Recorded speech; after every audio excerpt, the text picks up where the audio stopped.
The Dubs came into the Big Apple on Thursday night, facing a Knicks team without Julius Randle. It was Steph Curry's first return to the Garden since he broke the three-point record, and did not disappoint the crowd with another 31-point double-double.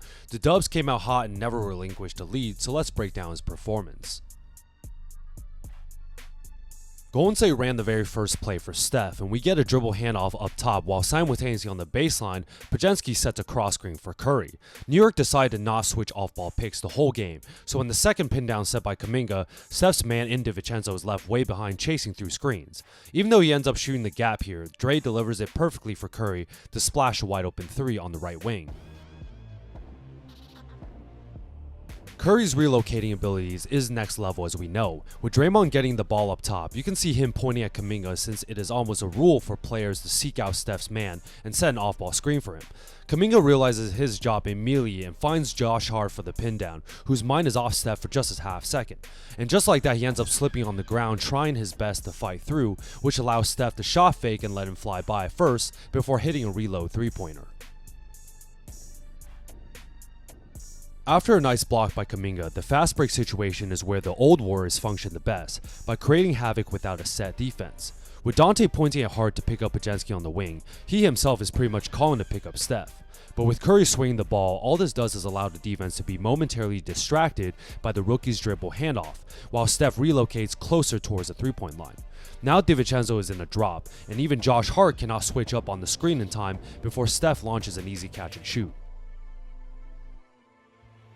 The Dubs couldn't miss in the first quarter, not much of a breakdown here but a dribble penetration on our old friend Dante, collapsing the defense. Sims rotates as the weak side big man, but Curry is able to predict both Knicks players as guys who want to block the shot, so he first jump stops to get both of them flying by before shooting a one-handed floater. Way to know your surroundings.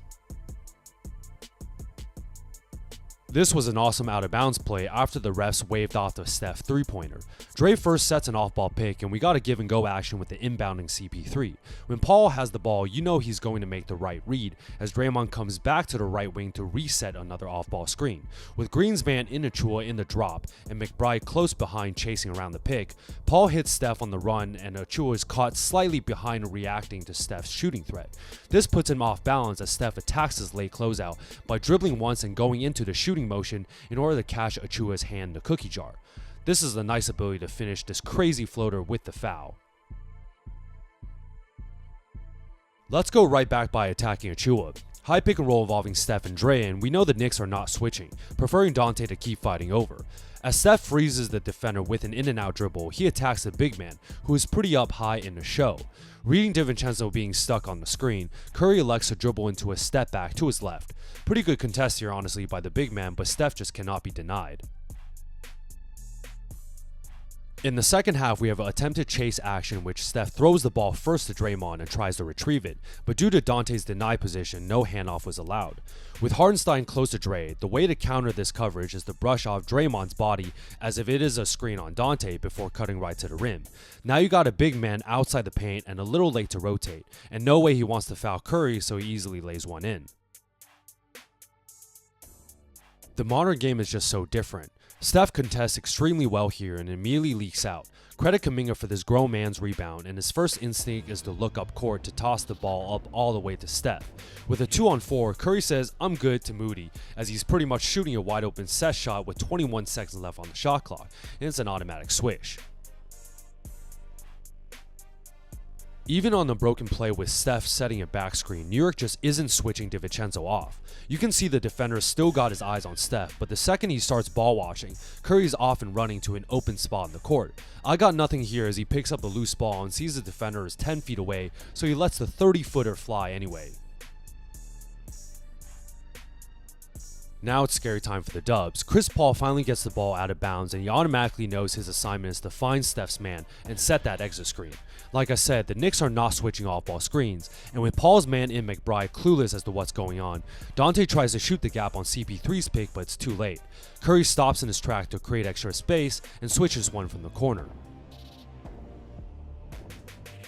For the dagger, we got Chris freaking Paul in the post, and it's a classic Warriors triple split action, a play we all know works best against defenses that do not switch off-ball picks. Steph runs out the first screen, and McBride does a pretty good job sticking to the body, but the defender hesitates whether he wants to cheat that second pick set by the wide stance of Draymond Green. Instead, McBride gets caught in the pick, and as Steph turns the corner, Hartenstein does this weird flail to try to affect the shot, but it's straight water. There you guys have it. The first time Stephen Curry came back to Madison Square Garden in more than 2 years since he broke the all-time three-point record, he did not disappoint the crowd. Golden State never trailed this game as Steph started off the game by moving off ball for open threes and ended the game with the same strategy. The quiet 11 rebounds also helped him with a stellar overall performance as the Warriors won their 7th straight on the road.